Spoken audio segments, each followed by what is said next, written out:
अनुरोध करेंगे कृपया करके सभी लोग मंच से नीचे सामने जाकर बैठेंगे। केवल जिनका हम नाम लेंगे वो मंच पर आएंगे। हम अनुरोध करना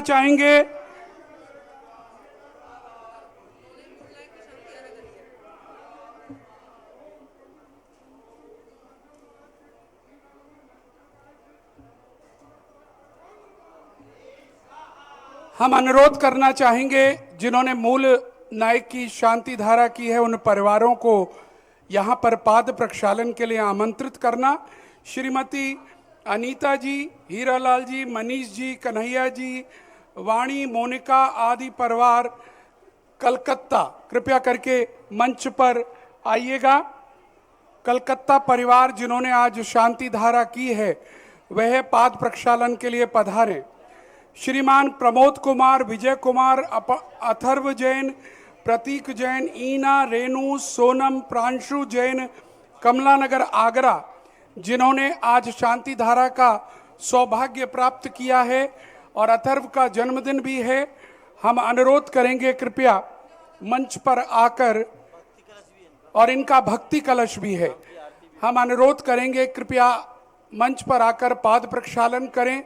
महिलाओं से अनुरोध करेंगे कृपया हमारे कमेटी मेंबरों से जिनवाणी ले लें और पूज्य श्री के समक्ष जिनवारी भेंट करें। इसी के साथ हम अनुरोध करेंगे ओम प्रकाश जी, मोहित जी, जगदीश प्रसाद, जगदीश कुमार, मयंक जैन, अभिषेक जैन परिवार भी आकर पाद प्रक्षालन के लिए यहाँ पर आ जावे। और इन्हीं परिवारों से श्रीमती अनीता जी, हीरालाल जी परिवार से अनुरोध करेंगे कृपया करके पूज्य आचार्य ज्ञान सागर जी महाराज के चित्र का अनावरण करें। श्री प्रमोद कुमार, विजय कुमार, अथर्व जैन परिवार यहाँ पर आकर पूज्य आचार्य श्री विद्यासागर जी महाराज का चित्र के समक्ष दीप प्रज्वलन करें। दोनों परिवारों से अनुरोध है कृपया यहाँ पर आ जाएं। इसी के साथ हम एक और भक्ति कलश प्रदाता श्री मनोज जैन, रूपेश जैन, निखिल जैन, हथकरघा, मानसी जैन, छवि जैन, टूंडला परिवार जिन्होंने भक्ति कलश लिया है उनसे भी अनुरोध कर रहे हैं वो कृपया पुरुष लोग पाद प्रक्षालन के लिए पहुंचें और महिलाएं सामने से आकर जिनवाणी भेंट करें। हमारा विनम्र अनुरोध है महिलाएं पाद प्रक्षालन में थोड़ा दूर रहें, दूरी बनाएं और साथ ही सामने से आकर वही महिलाएं जिनवाणी भेंट करें। मंच पर जिन्हें बुलाया जा रहा है केवल वही आएंगे, अन्य कोई आने का प्रयास ना करिएगा। और आज भक्ति कलश स्थापन करने का सौभाग्य भी मैंने पढ़ा तो था, श्रीमान जगदीश चंद मयंक कुमार जैन परिवार कलकत्ता भी आज भक्ति कलश स्थापित करेगा।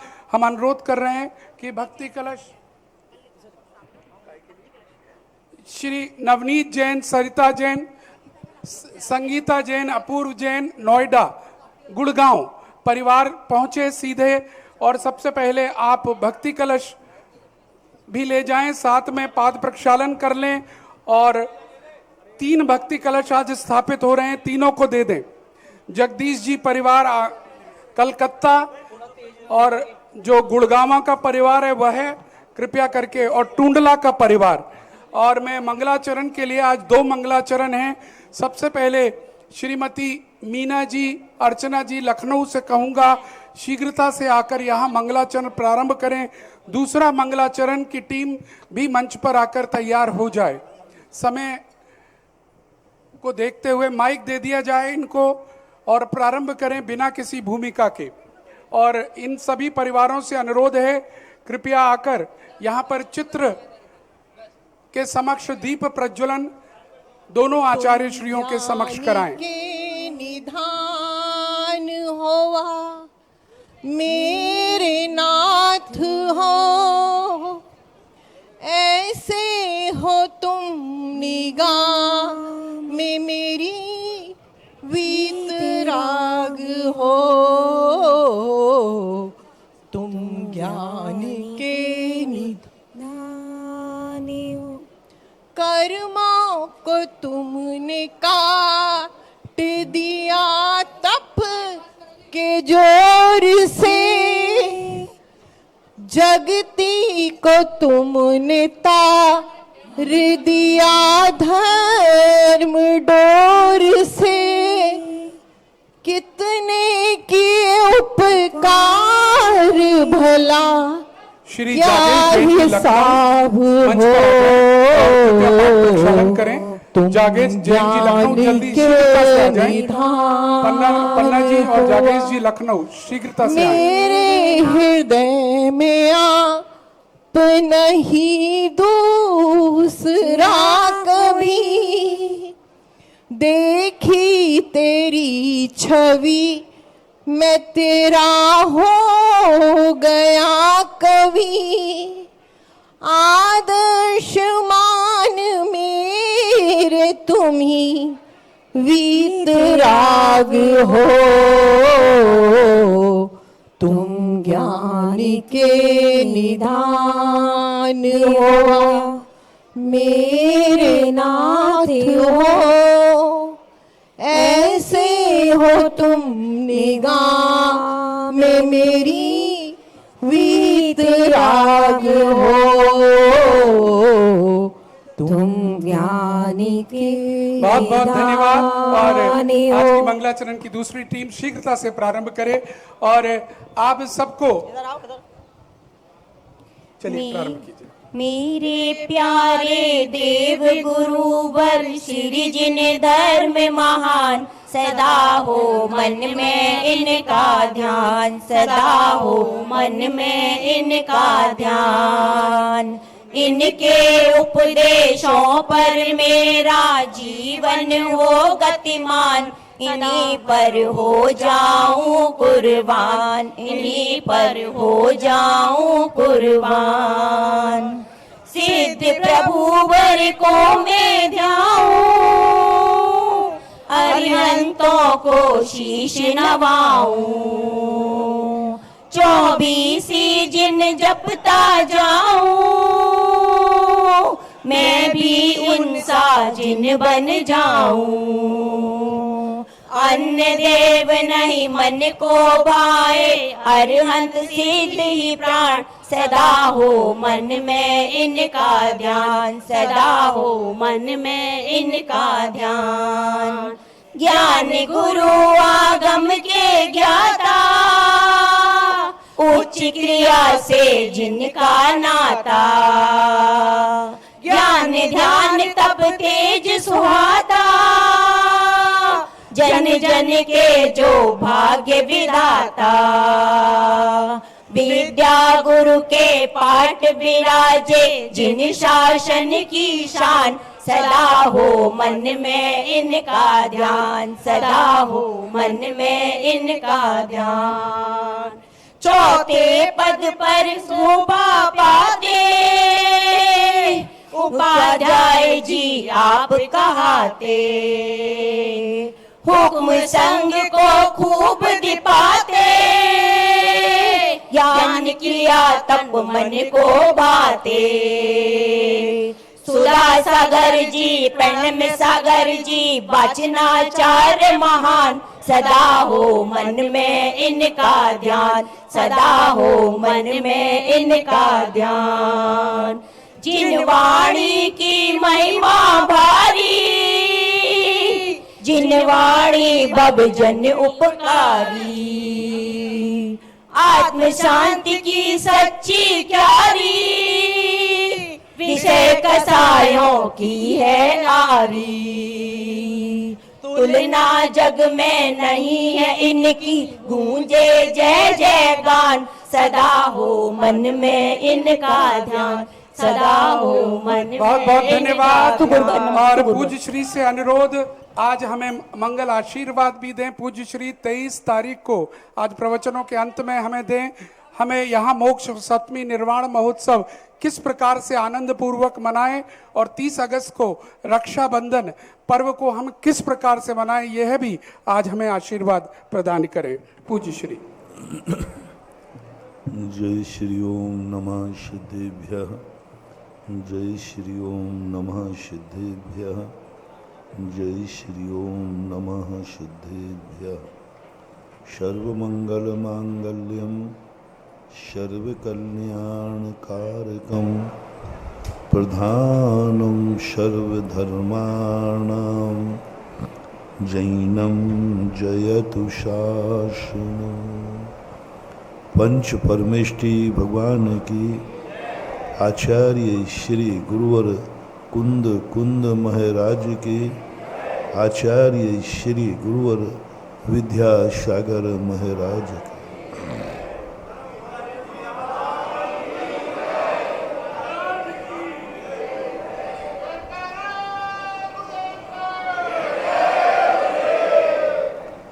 प्रसंग चल रहा है। हम क्यों हर कार्य में विफल हो जाते हैं? हम क्यों ऊंचाइयों पर पहुंचने के बाद नीचे आ जाते हैं? हम क्यों अच्छाइयाँ प्राप्त करके बुराइयों में चले जाते हैं? हम क्यों नियम लेकर के नियम से भ्रष्ट हो जाते हैं? क्यों होता है ऐसा कि मुनि पद को भी धारण करने के बाद वे मुनि पद से गिर जाते हैं? वो जीव आश्चर्यकारी नहीं है जो कभी उठे ही नहीं। आश्चर्य उनका होता है जो उठकर के बहुत ऊंचाइयों पर पहुंच गए फिर भी जमीन में गिर जाते। आश्चर्य यह नहीं है कि कोई दलदल से क्यों नहीं निकला। आश्चर्य है कि जो बहुत स्वच्छ स्थान पर खड़ा था वो जाकर के दलदल में गिर गया। आश्चर्य यह नहीं है कि कोई गंदे लोगों के बीच में क्यों है। आश्चर्य है कि अच्छे लोगों के बीच में जन्मने वाला व्यक्ति गंदे लोगों के बीच में जाकर मर रहा है। आश्चर्य यह नहीं है कि पापी पाप कर्म के उदय से पाप करता है। आश्चर्य यह है कि पुण्य आत्मा पुण्य को पाकर के पाप करता है। धर्म पाकर के अधर्म की तरफ चला जाता है। मंदिर आकर मंदिर से भ्रष्ट हो रहा है। मंदिर आकर मंदिर में भ्रष्ट हो रहा है। आश्चर्य है। जिस दरबार में आने वाला व्यक्ति समस्त पापों से मुक्त हो जाता है उसी दरबार में आके व्यक्ति सबसे बड़ा पापी होगा। जिस अमृत को पीकर के व्यक्ति अमर हो जाते हैं उसी अमृत के पान करने से व्यक्ति मर रहा है। जिसकी संगति में पाकर के व्यक्ति के समस्त पाप धुल जाते हैं उसी संगति से व्यक्ति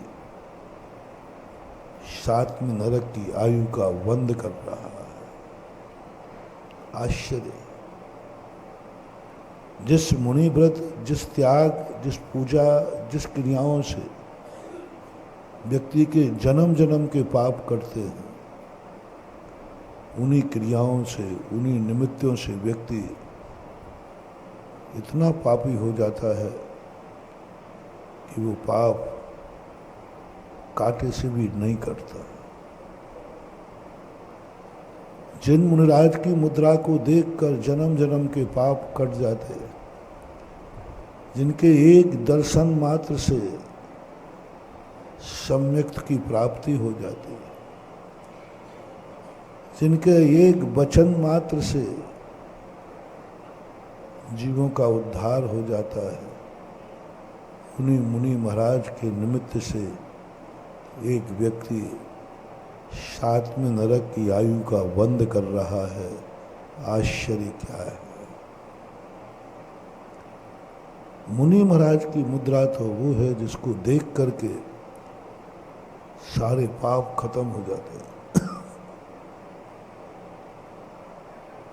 जिनके अनुग्रह से समस्त प्रकार की बेड़ियां टूट जाती।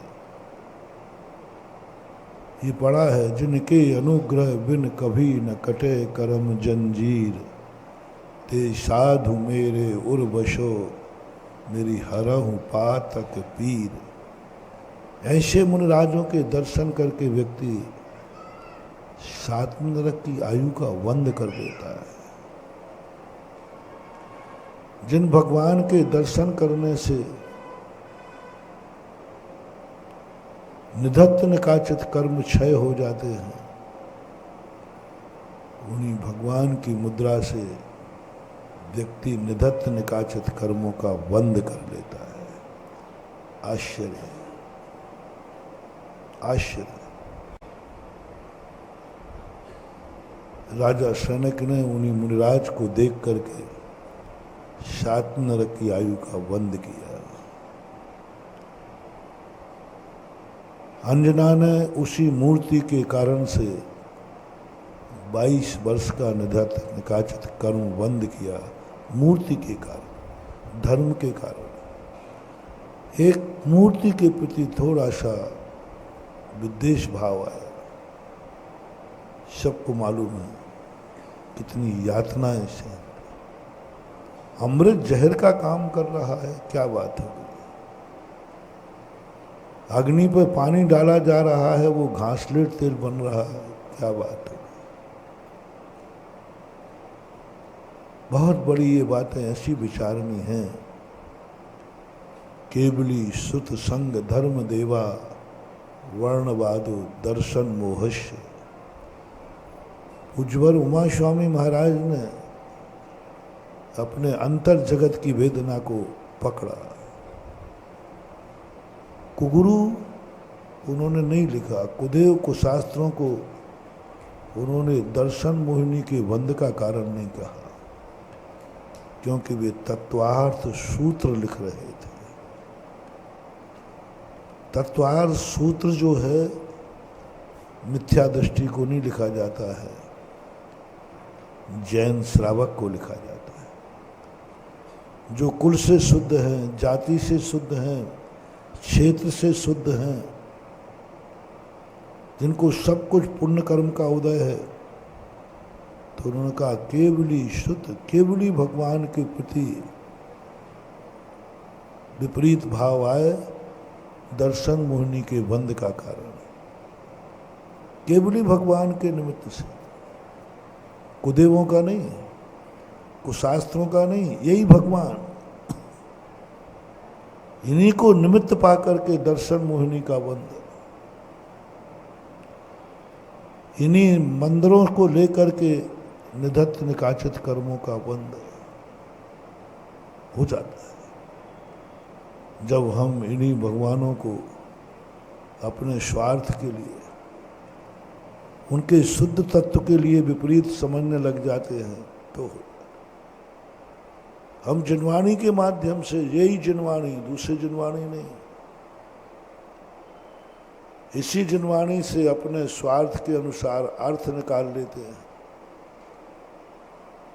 निधत्त निकाचित दर्शन मोहिनी कर्म का बंद हो जाता। हम संग केवली सुत संग धर्म देवा वर्णवादो, बड़ी विचित्र बात है।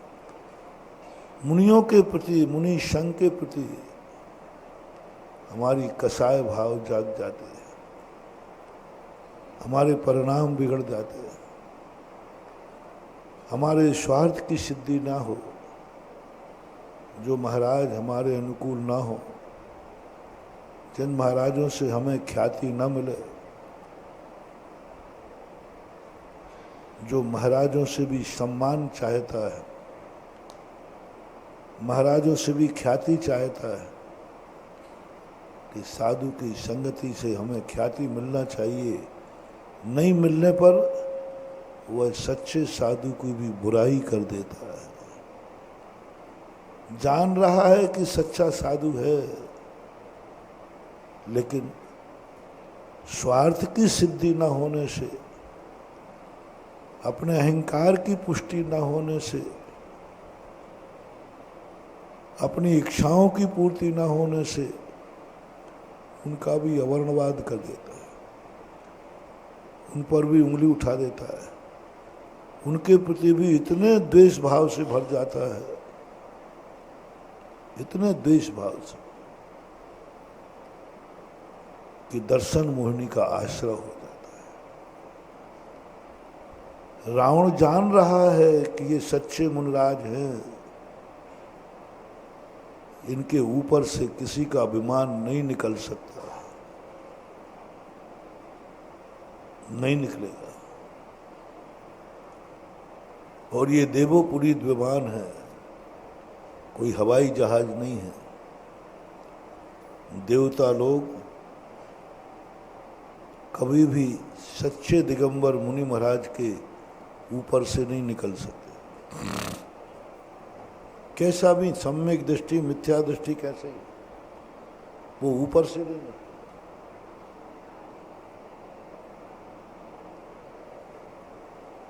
और निकलेगा तो वो कीलित हो जाएगा। देवोपुनीत देवोपुनीत विमान की स्थिति ऐसी होती, वो मुनिराज के ऊपर से निकलेगा ही नहीं। वो जानता था कि मेरा जो पुष्पक विमान है वो देवोपुनीत है, महाराज के ऊपर से नहीं निकलेगा। और उसने निकालने की चेष्टा की, वो कीलित हो गया। कीलित होने से ही मेरा विमान कीलित, इन साधुओं की इतनी औकात, साधु की इतनी शक्ति, इतने क्रोध में आ गया कि विमान से नीचे उतरकर विद्याधर तो था ही, पूरे कैलाश पर्वत को उठाकर फेंकने लगा। उस समय उसको ऐसे निकाचित कर्मों का बंध हुआ, संभवतः उसी समय उसे नरक आयु का बंध हुआ होगा। उसी समय नरक आयु का बंध किया उसने, क्योंकि इतना द्वेष आ गया।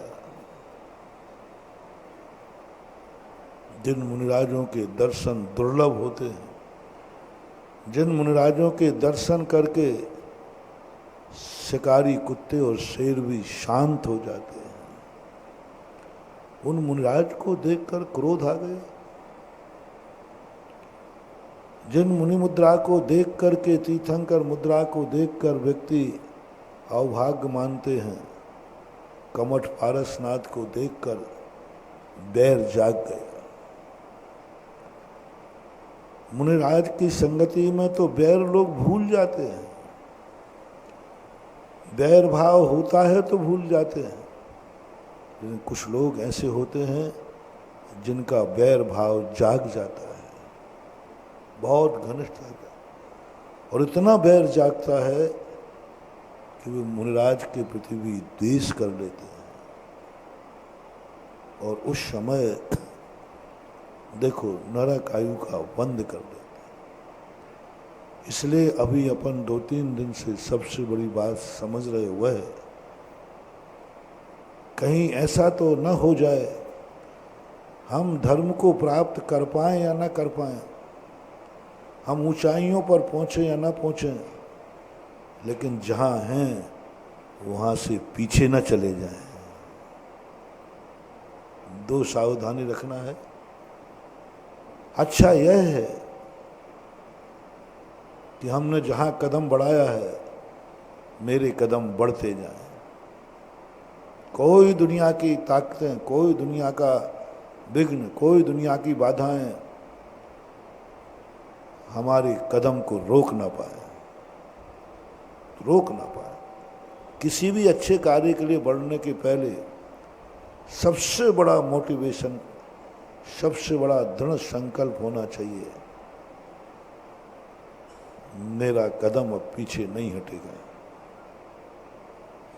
विघ्न तो आएंगे, अवरोध तो आएंगे, लेकिन तुम्हारा एक दृढ़ संकल्प होना चाहिए। दीक्षा इसलिए ही दी जाती है दीक्षा का जो संकल्प होता है, गुरु इसलिए बनाए जाते हैं कि तुम थोड़े से विघ्न में डिग सकते हो, थोड़ा सा मन बिगड़ जाए तो अस्थिर हो सकते हो, थोड़ा सा लोभ में आकर के तुम भ्रष्ट हो सकते हो। इसलिए पूछा जाता है, जब तक मेरे घट में प्राण हैं मैं पीछे नहीं हटूंगा, मरूंगा तो मर जाऊंगा, पीछे नहीं हटूंगा। दीक्षा के समय का जो विल पावर होता है, इसलिए कल प्रश्न आया था ना, तो दीक्षा का दिन स्मृति में क्यों साधु को रखना, क्योंकि दीक्षा संकल्प का नाम है, दृढ़ संकल्प का। और आपसे भी मेरा कहना है,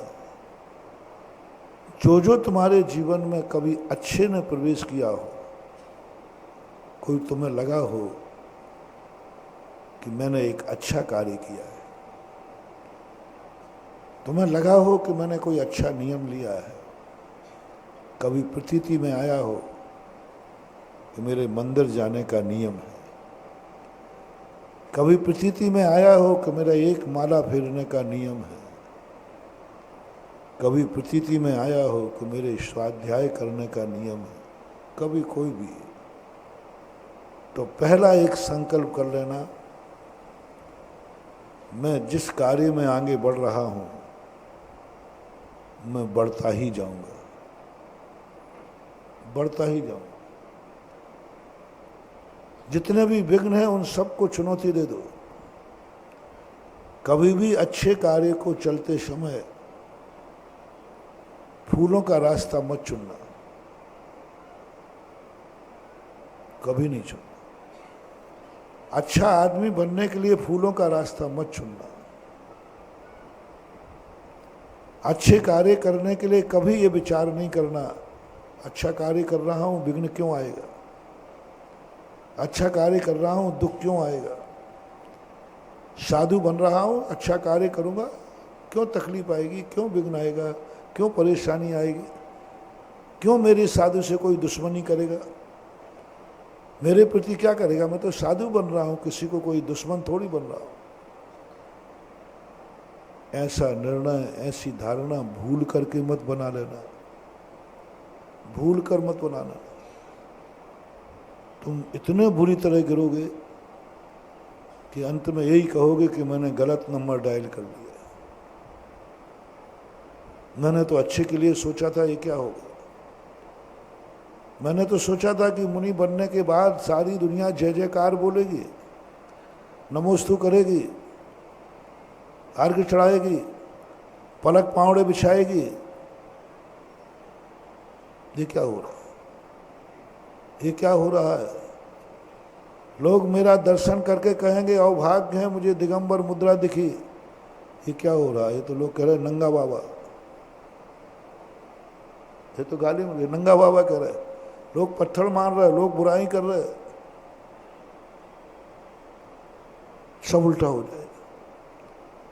तुम लोग की जो आस्था डगमगाती है इसलिए डगमगाती है क्योंकि आप लोग बहुत धर्म को संकट मोचक मानते हो। ये तुम्हारी सबसे बड़ी भूल है, सबसे बड़ी भूल है कि अच्छा कार्य कर रहे तो विघ्न आएगा ही नहीं। सबसे बड़ी भूल है कि हम धर्म की आज्ञा में चलेंगे तो परेशानी आएगी नहीं। सबसे बड़ी भूल है कि हम भगवान की वंदना करेंगे जा रहे हैं, काय का विघ्न आएगा। यही तुम्हारी सबसे बड़ी भूल तुम्हारे मन को हताश कर देती है। महानुभाव बहुत हताश करता है। मंदिर जा रहे हैं, इतने अच्छे कार्य को जा रहे हैं, बुरा होने का सवाल ही नहीं उठता। ये धारणा मत बनाना, तुम बहुत नास्तिक बन जाओ। कई लोगों ने मंदिर छोड़ दिए, धर्म छोड़ दिया, बोले सब करके देख लिया। अभी 2 दिन पहले मैंने देखा था, मुनि महाराजों के मुख से सुना, कुछ नहीं रखा मुनि बनने में, सब देख लिया, सब व्यर्थ की बातें हैं। इंद्र नाग नरेंद्र वाह हेमेंद्र के नाही कहो, ऐसा आनंद आता है। देवता जय जयकार करते हैं, देवता नमस्कार करते हैं, देवता सब कुछ करके चलते। मैं तो यह सोच कर के मुनि बन गया था, लेकिन यहाँ तो जब कोई पत्थर फेंके तो कोई बचाने वाला नहीं आ रहा है, कोई रक्षा ही करने नहीं आ रहा है। इतने दिन हो गए तपस्या करते, कुछ भी अतिशय नहीं हो रहा, कोई चमत्कार नहीं हो रहा, केवल ज्ञान नहीं हो रहा, आदर्शन परिचय कहाँ, भावलिंगी मुनिराज की बात कर रहा हूँ। ऐसे मुनिराज भी आदर्शन परिचय को तरफ चले जाते हैं। क्या पता मैंने कोई गलत तो नहीं कर लिया, मैं गलत रास्ते पे तो नहीं आया, मैंने गलत व्रत तो नहीं ले लिया। अपने व्रत के प्रति भी घृणा भाव आ जाता है, अपने व्रत के प्रति भी उपेक्षा भाव आ जाता है, भार लगने लग जाता है, बहुत भार लगने लग जाता है। और ऐसा लगने लगता है मैं तो लगता है फंस गया, अब क्या करूं, लौट के जाऊं तो लोग भ्रष्ट कहेंगे, और मुनि व्रत पे आनंद आ नहीं रहा है। कई मुनियों को हमने ऐसा रोते देखा, क्या करूं। मैंने कि तुमने और तुम्हारे गुरु ने तुम्हें बहुत लोभ दिया है ना, मुनि पद में बहुत सुख है, बहुत आनंद, इसलिए। और ये धारणा जब जब जिस किसी कार्य में होगी आप नास्तिक बनेंगे। आपकी श्रद्धा देव शास्त्र गुरु की जो श्रद्धा है कि भगवान पर श्रद्धा करेंगे हमारे कुछ नहीं होगा, सब संकट दूर हो जाएंगे। हम नमोकार मंत्र की माला फेरेंगे, सब संकट दूर हो जाएंगे। हम मुनिराज का नाम लेंगे, छाया में रहेंगे, सब संकट दूर, कुछ नहीं होने वाला। हमारे मुनि अतिशयकारी चमत्कारी हैं। महानुभाव, मैं बिल्कुल उल्टा हूं। मैं दुनिया पे फिर भी भरोसा कर लूंगा, आप पे भरोसा कर लूंगा। महाराज चिंता मत करो, आप सामयिक करो, मैं तुम्हारे ऊपर एक मच्छर भी नहीं बैठने दूंगा। मुझे विश्वास है तुम पे, तुम पूरी सामयिक में तौलिया से एक मच्छर बैठ गया तो मच्छर को निपटा दोगे तुम, मुझे कुछ नहीं होने दोगे, पक्का है। देख रहा हूं एक मच्छर है कि मेरे ऊपर बैठ तो जाए। मच्छर जैसे मेरे ऊपर बैठता है तो इतना गुस्सा आता है श्रावक को, भग महाराज के ऊपर बैठता है, तेरी ये औकात, गुस्सा। लेकिन मुझे अपने भगवान पर भरोसा नहीं है। मच्छर तो क्या, शेर भी आ जाए तो ये भगाने वाले नहीं है।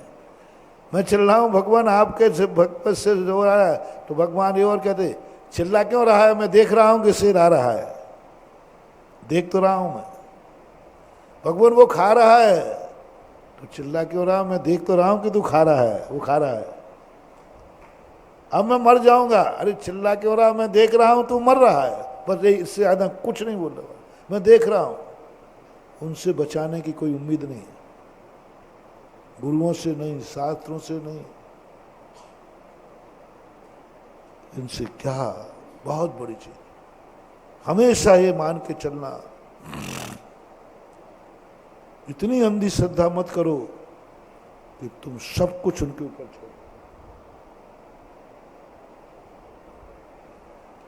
धर्म भरोसे, भगवान भरोसे, गुरु भरोसे, मंत्र के भरोसे, शास्त्र के भरोसे कभी अपनी जिंदगी को मत छोड़ना महानुभाव। इनके भरोसे तुम जितने जितने जाओगे उतने उतने कष्ट पाओगे, संकट पाओगे। पहले सीधी सीधी कह रहा हूं, बाद में हम सोने के मॉडल का लोभ दे दें और तुम्हें वो लोहे की तसला मिले तो बाद में कोसोगे। जो आपका नाम नहीं लेते, आपको गालियां और देते, मुनियों से घृणा करते हैं, मंदिर नहीं आते, अभिषेक करने का सवाल ही नहीं। महाराज देखो उनके यहाँ क्या ठाठ हैं, गाड़ियां खड़ी हैं, बंगले खड़े हैं, और देखो उनके क्या ठाठ। मैंने कहा यही पापी की निशानी है। धर्म नहीं करता हुआ भी, धर्म की निंदा करता हुआ भी, धर्म के बिना भी यदि कोई व्यक्ति सुखी नजर आए, महानुभाव आज का मोटिवेशन ले लेना, यही पापी का लक्षण है और उसका विनाश निश्चित है। बहुत थोड़ा सा लक्षण बन रहा है, थोड़ा टेढ़ा है, कठिन है। धर्म है नहीं, धर्म करता नहीं, सब प्रकार के पाप कर रहा है, धर्म से दूर है सबसे, देव साध गुरु को समझता नहीं, खाने पीने में कोई नहीं, भक्ष क्या अभक्ष क्या, पीने में क्या शराब क्या चाय क्या दूध, कुछ नहीं, जो पीना है जो पीता है, मांसाहार करता है, सब जितने संसार के कार्य सब कर रहा है। उसके बावजूद भी यदि वो सुखी है, उसके बावजूद भी यदि वो अमीर है, उसके बावजूद भी वो ताकतवान है, उसके बावजूद भी कोई उसका कुछ नहीं बिगाड़ पा रहा है, कोई कुछ नहीं बिगाड़ पा रहा, निश्चित समझना इसका बहुत बड़ा अशुभ होने वाला है। तुम भी समझ लो, जब तुम कोई गलत कर रहे हो और कोई भी कुछ नहीं बिगाड़ पा रहा और तुम्हारे मन में ये भाव आ गया, हाँ कर रहा हूं गलत, देखें किसकी हिम्मत है, क्या बिगाड़ लेगा कोई, आता है, सबको आता। अरे भाई ऐसा मत करो, हाँ क्या कर लोगे, क्या कर लोगे तुम, मैं कर रहा हूं रोक के दिखाओ,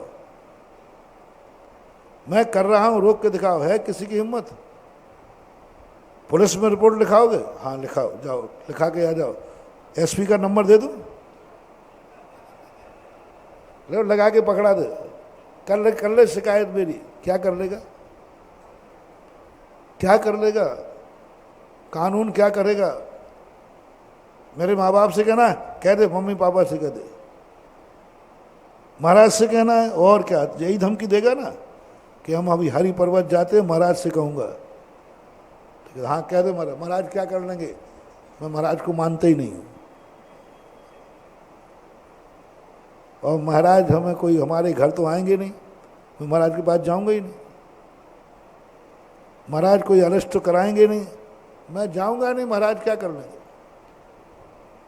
जब तुम्हारे अंदर ऐसी निडरता आ जाए महानुभाव, निश्चित समझना जिंदगी का सबसे बड़ा अपशकुन चालू हो गया, तुम सावधान, तुम्हारा विनाश, तुम्हारी जिंदगी का अंधकार, ऐसे कर्म का उदय आने वाला है, कोई आंसू पोंछने वाला भी नहीं रहेगा और तुम्हारे पास रूमाल भी नहीं रहेगा, पोंछने लायक तुम, और हाथ ही नहीं उठेगा आंसू पोंछने के, इतने आंसू होंगे, रूमाल होगा नहीं, हाथ उठेगा नहीं और आंसू की धार बहेगी, क्योंकि तुम्हारे मन में ये भाव आ गया, मैं कर रहा हूं, कौन क्या कर लेगा, मेरा कोई कुछ नहीं कर सकता, कोई कुछ नहीं।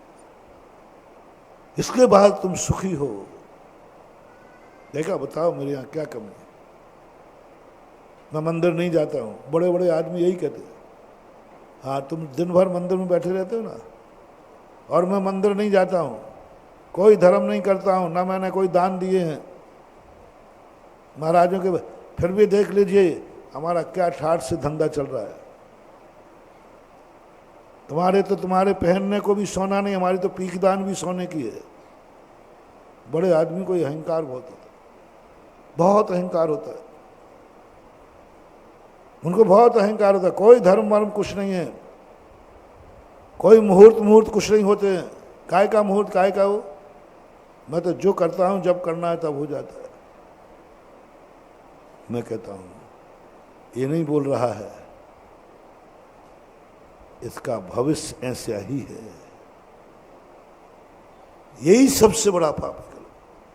रावण को क्या था, कौन क्या कर लेगा मेरा, कौन क्या कर लेगा मेरा, मैं राजगद्दी पर हूं, कुछ नहीं कर पाए, बस उसी दिन से विनाश चालू हो गया, विनाश चालू हो गया। और यदि धर्म करते हुए, दूसरा मोटिवेशन, धर्म करते हुए जितना जितना तुम धर्म कर रहे हो उतने उतने तुम्हें कष्ट आ रहे हैं, उतने उतने दुख आ रहे हैं, उतने उतने परेशानी आ रहे हैं। महानुभाव, पत्थर की लकीर समझना बहुत शुभ सगुन है, तुम्हारे अच्छे दिन आने वाले हैं। बिल्कुल उल्टा बोल रहा हूं, धर्म करते हुए कह रहा हूं। धर्म करते हुए यदि तुम्हारे ऊपर कभी कष्ट आ जाए, धर्म करते हुए, तो आज का मेरा मोटिवेशन मंत्र मान के ले लेना, क्योंकि मेरी जिंदगी में धर्म करने से संकट आया है। यदि धर्म नहीं करता तो ये संकट नहीं आता। सम्मेद शिखर जी जाने से एक्सीडेंट हुआ है, नहीं जाता तो नहीं होता। महानुभाव, अशुभ मत मानना, तुम अशुभ मानते हो। दिवाली के दिन कोई मर गया, हमें दिवाली फलती नहीं है, दीपक बंद कर दिए, मत गलती करना। दीपक जलते ही जलते कोई मर गया है, संकट आ गया है, घर का व्यक्ति मर गया है, समझ लेना अब तुम्हारी जन्म जन्म की दिवाली दिवाली होने वाली है। क्योंकि कर्मों ने वो दिन चुका जिस दिन भगवान महावीर को केवल ज्ञान हुआ, मोक्ष हुआ। मोक्ष का दिन चुना है, यानी तुम्हारा घर का आदमी इतना पवित्र, इतना महान था, उसे वो दिन मृत्यु को चुना जिस दिन महावीर स्वामी ने शरीर छोड़ा था। मंगल है, काल मंगल है। उस दिन डबल दीपक जलाओ, एक भगवान महावीर के और एक तुम्हारे जो मर गया उसके। कोई कहे भी डबल दीपक, अरे वो भाग्यशाली हूं, दिवाली के दिन मेरे घर में कोई मरा है, मरा है। डबल दीपक जलाओ महानुभाव, बहुत शुभ सगुन है। किसी भी धर्म कार्य करते समय लक्षण बना लेना, किसी भी धर्म कार्य करते समय यदि संकट आ जाए, विघ्न आ जाए, गारंटी समझना तुम्हारा शुभ होने वाला है। तुम्हारी ये बहुत उल्टी धारणा है कि हम धर्म कर रहे हैं तो काय का संकट आएगा। तुम शिखर जी की यात्रा की बात कर रहे हो, मैं तुम्हें वो उदाहरण देता हूं। साक्षात महावीर स्वामी का समोषण लगा है, 46 गुण मंडित हैं, 34 अतिशयों से युक्त हैं महावीर स्वामी। उनके दर्शन करने के लिए मेढक जा रहा है, क्या संकट आएगा। भगवान समोषण में साक्षात तीर्थंकर, मूर्ति नहीं, साक्षात भगवान बैठे। अब उसका कौन क्या बिगाड़ लेगा। लेकिन भगवान के दर्शन करने गया और मेढक का एक्सीडेंट हो गया, हाथी से कुचला गया। कब? जब भगवान के दर्शन करने जा रहा था। भगवान के दर्शन करते समय मौत आई, भगवान के दर्शन करते समय पिछड़ गया हाथी ने पैर रखकर, बॉडी भी नहीं मिली। ऐसी बुरी दशा से मरा, ऐसी बुरी दशा से मरा कि जिसकी डेड बॉडी भी, अब मेंढक पे हाथी का पैर रखेगा तो पापड़ हो जाएगा। डेड बॉडी भी नहीं मिली, चीखने का भी समय नहीं मिला। भगवान का समोषण सामने है, वहां जा रहा है।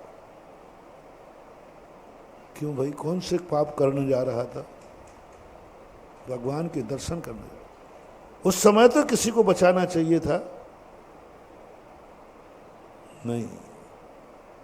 कैसी भी बुरी हालत में मरना, कैसी भी बुरी हालत में मरा। कब मरा है बस इतना पूछूंगा मैं। महाराज मेरा व्यक्ति बहुत बुरी हालत में मरा, ऐसा मरा कि डेड बॉडी भी काट काट के निकालना पड़े। डेड बॉडी ना, हाँ, डेड बॉडी भी काट के निकालना पड़ी, ऐसा बुरी तरह मरा। बस मैं कुछ नहीं पूछूंगा, मुझे कुछ भी विकल्प नहीं, बस ये पूछूंगा कब मरा है,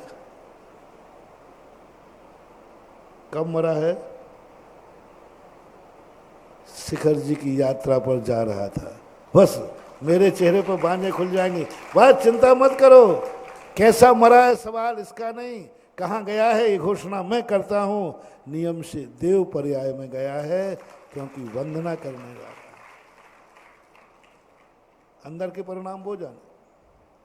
मंदिर जा रहा था सो मरा है ना, अभिषेक कर रहा था सो मरा है ना, प्रवचन सुन रहा था सो मरा है ना, माला फेर रहा था सो मरा है ना। किस समय मारा किसी ने गोली? एक केस हुआ,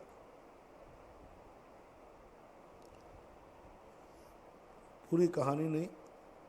एक धर्मात्मा को सुना, उस समय मंदिर जा रहा था, मंदिर जाते समय से गोली मारी और ऐसा छलनी किया कि वो आवाज भी नहीं निकाल पाए।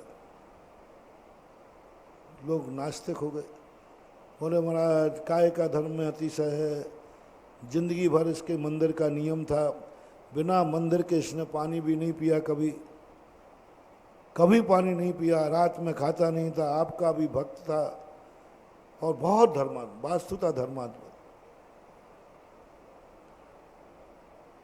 बोले महाराज देखो मंदिर के दरवाजे और ऐसी बुरी मौत हुई।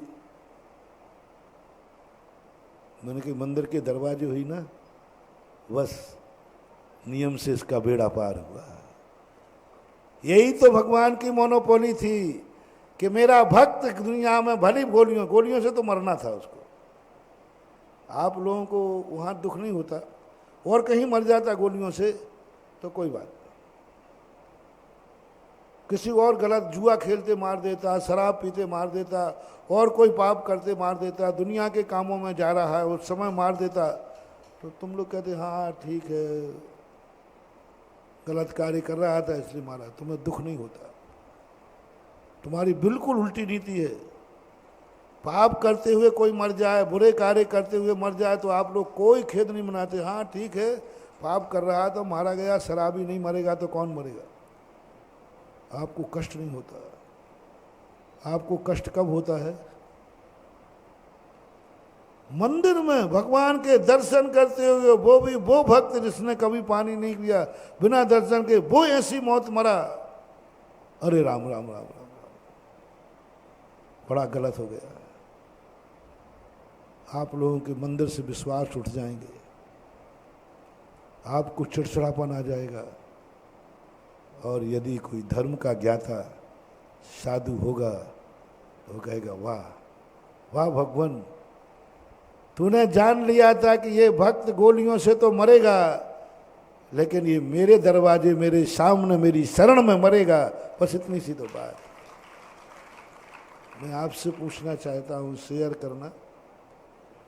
डॉक्टर ने ये कह दिया कि ये मरेगा, अब कुछ नहीं बचेगा, तो आप अस्पताल में ही मरना पसंद कराएंगे या घर लाने का भाव करेंगे?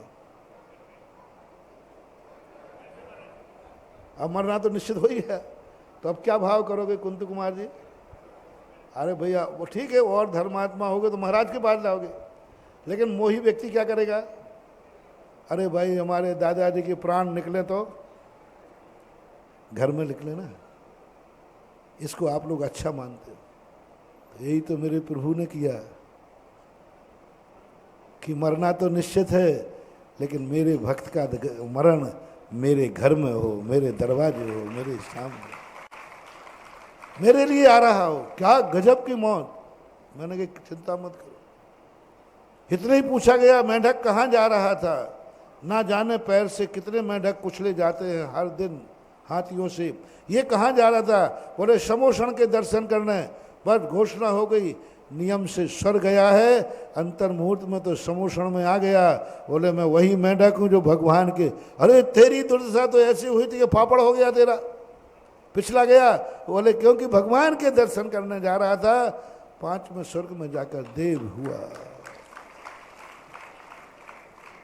इसलिए मत समझना धर्म संकट दूर करेगा।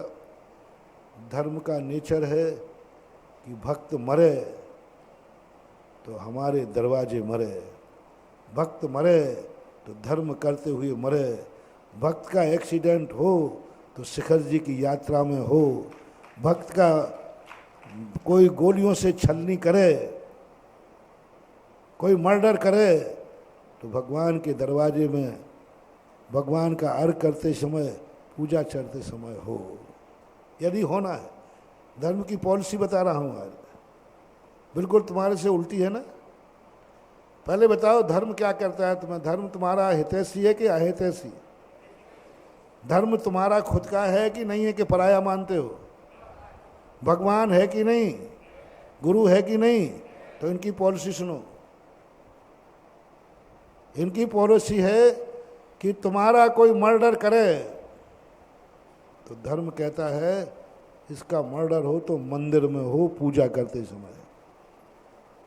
यदि मर्डर हो गए तो होगा, ऐसा नहीं। यदि लिखाई है तो धर्म ये प्रयास करेगा। बहुत बड़ी उपलब्धि है। कभी धर्म नहीं चाहेगा कि मेरे धर्मात्मा का मर्डर हो तो किसी पाप कार्य के लिए जा रहा हो, किसी बारात में जा रहा हो, किसी धंधा पानी करने के लिए जा रहा हो। धर्म कहता है इस भक्त को ऐसा निमित्त मिलाओ, मर्डर तो इसका होगा, हत्या तो इसकी होगी, लेकिन इसका कल्याण करना है।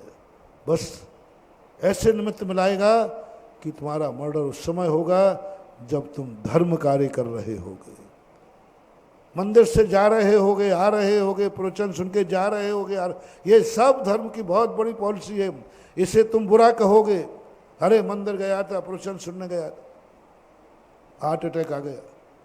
हार्ट अटैक से मौत है तो बस इतना सोच लेना, सदगति सोच लेना, धर्म की कृपा सोच लेना कि तुम्हें हार्ट अटैक हुआ तो मंदिर में पूजा करते हुए, सामायिक करते हुआ, सम्मेद शिखर की वंदना करते हुआ समझ लेना तुम धर्मात्मा हो, क्योंकि धर्म करते हुए मौत आई है,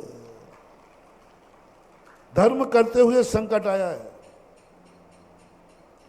धर्म करने से संकट आया है। एक और जोड़ लो, धर्म करते हुए संकट आया है और धर्म से संकट आया है। ये धर्मात्मा का, धर्म की कृपा का संकेत है। समझ लेना तुम्हें धर्म की सिद्धि। लेकिन कब? धर्म करते समय धर्म से संकट आए और तुम्हें मानना है अब मेरा कल्याण निश्चित है, शगुन हो गया, मैंने धर्म किया और संकट आ गया, बस इतना सा तुम मान लो, बाकी गारंटी मैं लेता हूं तुम्हारे भविष्य की। तुम दुर्भाग्य मत मानना, तुम कोसना मत, तुम धर्म के प्रति अश्रद्धालु मत हो जाना। तुम कहना मेरे गुरु ने कहा था धर्म करते समय यदि संकट आ जाए तो समझ लेना धर्म की तुझे सिद्धि हो गई, और मैं हर्ष मनाऊंगा कि संकट आया है, मौत आई है, पक्का है, बुरी मौत आई है, पक्का है, लेकिन धर्म करते हुए आई है। इसका अर्थ है कि मेरा भविष्य उज्जवल है। बस इतना सा चिंतन कर लेना, कुछ नहीं।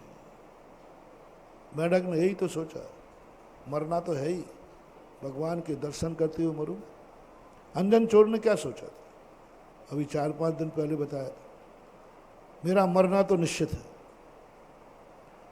पीछे लौटूंगा तो कोतवाल आ रहा है, पकड़ा जाना निश्चित है, मौत तो होना ही है, मौत तो होना ही है, लेकिन मैं नमोकार मंत्र के लिए मरना चाहता हूँ। बस इतनी सी बात है, बचने की नहीं, मरना चाहता हूँ और मैं मरूंगा, लेकिन नमोकार मंत्र के लिए मरूंगा।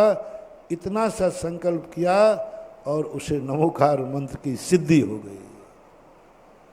अब जिन जिन को धर्म की सिद्धियां करना हो लो, भगवान को सिद्ध करना हो लो, नमोकार मंत्र सिद्ध करना हो लो, गुरुओं के आशीर्वाद की सिद्धि चाहिए हो तो लो, कोई व्रत नियम में सिद्धि चाहिए है तो लो, सम्मेद शिखर की वंदना की सिद्धि चाहिए है तो लो, अभिषेक शांति धारा की सिद्धि चाहिए है तो लो।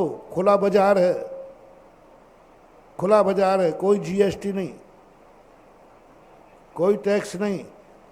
बस एक संकल्प को एक दे रहा हूं, इनकी सिद्धि करते समय तुम्हें घोर से घोर संकट आएगा, घोर से घोर संकट आएगा, घोर से घोर संकट आएगा। मैं नहीं कह रहा हूं, और शब्द मिल नहीं रहा मेरे लिए। क्या तैयारी है? सम्मेर से कराओगे बेटा, ध्यान रखना, एक्सीडेंट हुआ ऐसे मिलेंगे, दांत भी नहीं मिलेंगे बेटा, ध्यान रखना।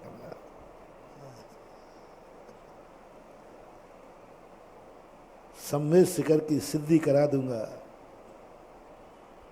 इतनी दुर्दशा होने पर भी तुम कहोगे अभाग्य है मेरे कि मैं सम्मेर शिखर की वंदना करते समय मरा।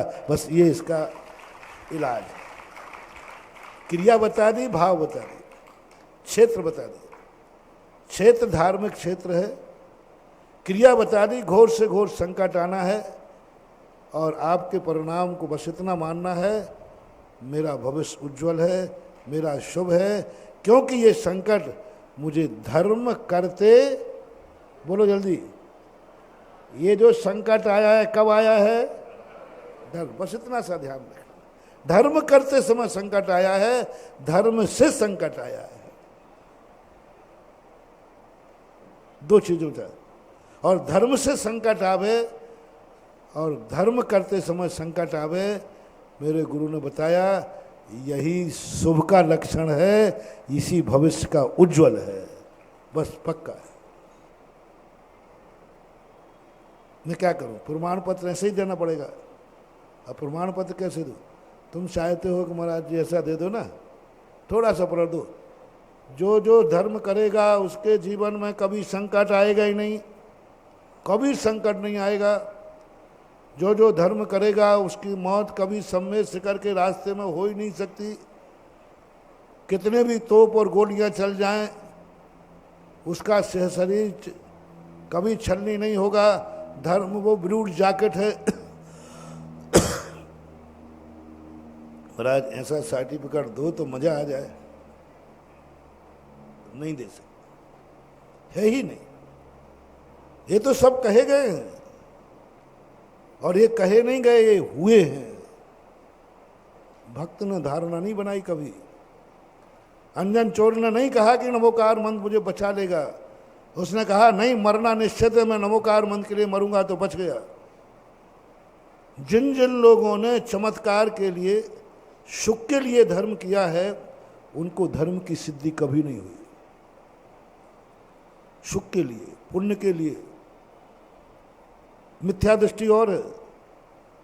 पूज्यवर कुंद स्वामी, जो व्यक्ति अपने जीवन के दुख मिटने के, सांसारिक दुख की बात कर रहा हूं, संसार के सुखों के लिए,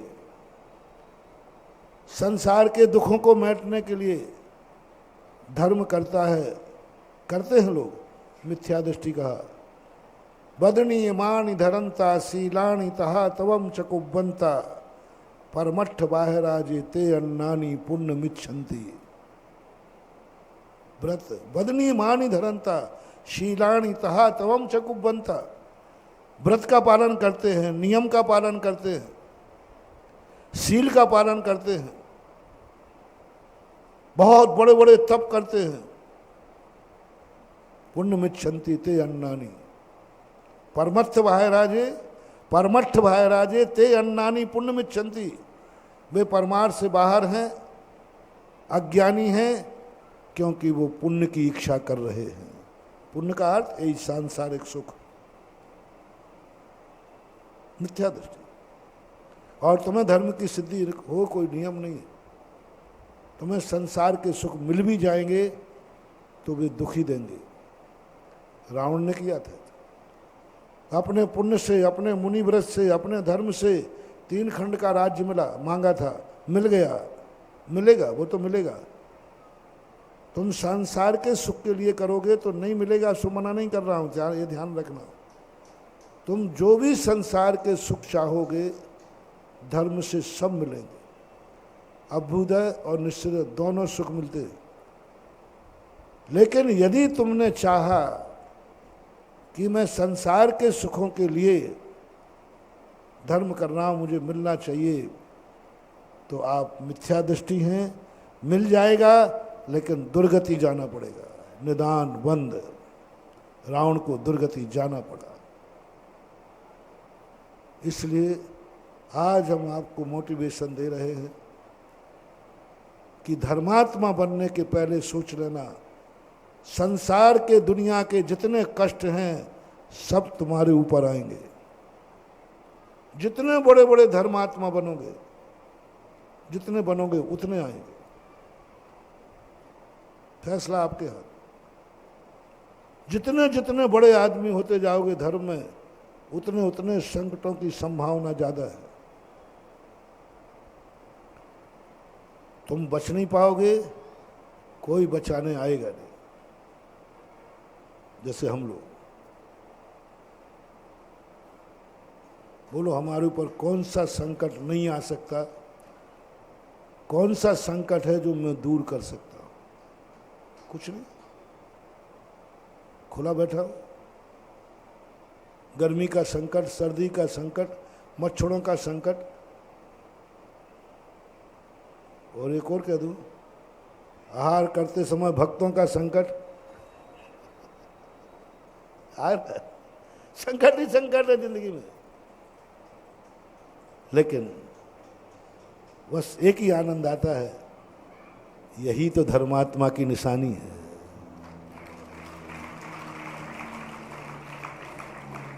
मैंने देखा आप लोगों को मंदिरों में देखा, उन्हीं महाराजों के चित्र बनाते हो जिनको भूख संकट आए। शेर खा रहा है, श्यालनी खा रही है, घानी में पेला जा, उन्हीं के चित्र बनाए।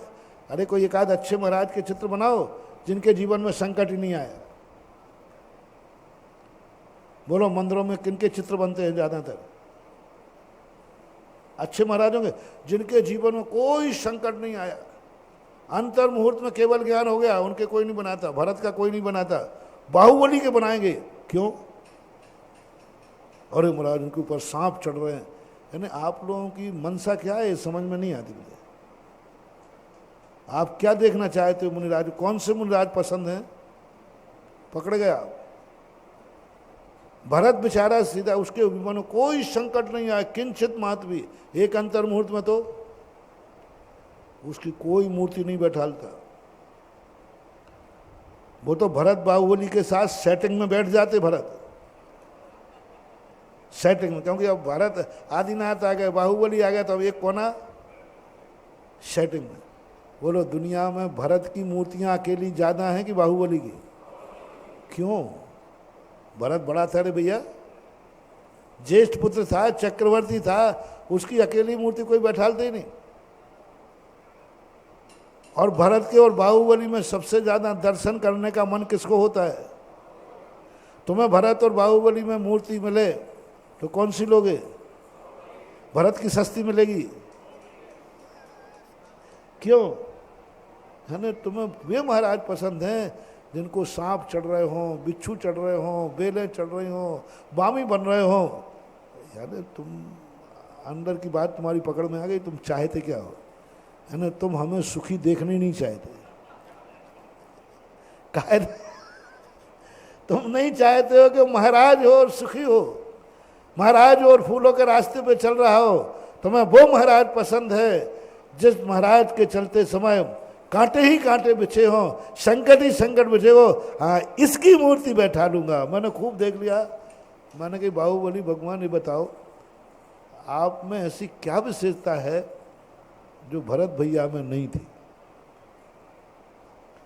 बल्कि उन्होंने तो और इतने विशुद्ध, आप तो 1 साल तक खड़े रहे, आपका मन तो इतना चंचल था, और भरत तो एक अंतर मुहूर्त में हो गया। तो उन्होंने कहा कि मुझसे क्या पूछते, भक्तों से पूछो। भक्तों से पूछा हमने कि बाहुबली क्यों पसंद आ रहे हैं? भरत और बाहुबली की मूर्ति में अंतर क्या है? दोनों मूर्तियां एक साथ रख दो, अंतर क्या है? तो बाहुबली पसंद आया। एक ही पत्थर की है, एक ही मुद्रा है, बिल्कुल एक ही कारीगर ने बनाई। दोनों मूर्तियां बनाई एक ही कारीगर ने, और एक ही पत्थर की बिल्कुल हूबहू बनाई।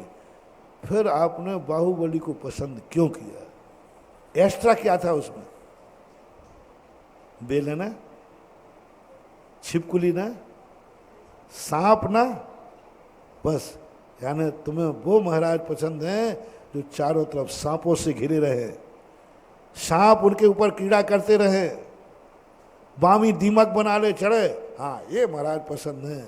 अब क्या करें भाई, मार्केट में माल बेचना है तो ग्राहकों की पसंद तो लाना पड़ेगी। शुकोसल महाराज की तुमने मूर्ति बना दी। अरे ऐसे ऐसे महाराज हुए हैं जिनका किसी ने एक धूल भी नहीं फेंकी, उनकी नहीं। शुकोसल की बना ली, जिनकी बोटी बोटी खा गई मां शेरनी, शालिनी ने बना दिया। 500 मुनि घानी में पिल रहे, उनके चित्र बना डाले। उन सतियों के चित्र बनाए जिनके जीवन में दारुण दुख आए, दारुण दुख आए। कुछ सतियां ऐसी भी हुई हैं जिनके जीवन में कभी दुख, किंचित मात्र भी दुख नहीं आया, लेकिन उन पर ना तो कोई कथा लिखी गई है, ना कोई पुराण लिखा गया है। उनके लिखे मैना सुंदरी का, सती सीता का, सती अंजना के, इनकी कथाएं, इन पर पुराण, इनके चित्र।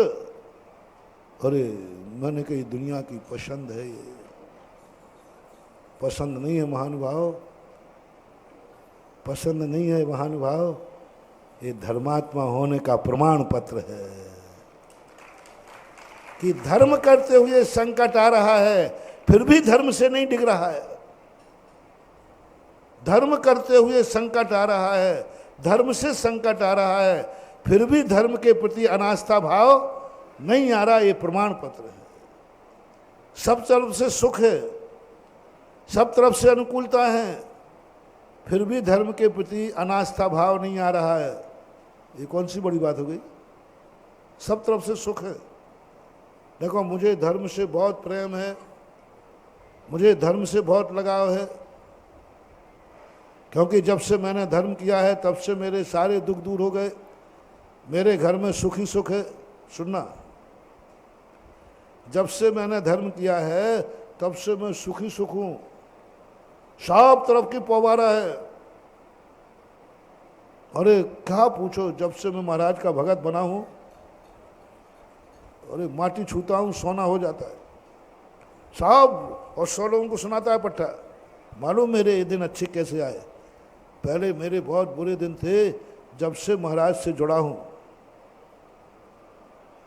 मालूम मेरे महाराज ऐसे हैं, देखना क्या क्या मक्खन पालस लग रहा है। अरे तब से टनाटन, जब से मैंने अभिषेक करना शुरू किया, मंदिर जाना शुरू किया, तब से भैया ऐसे दिन पलटे मेरे कि हमने पीछे मुड़ के ही नहीं देखा।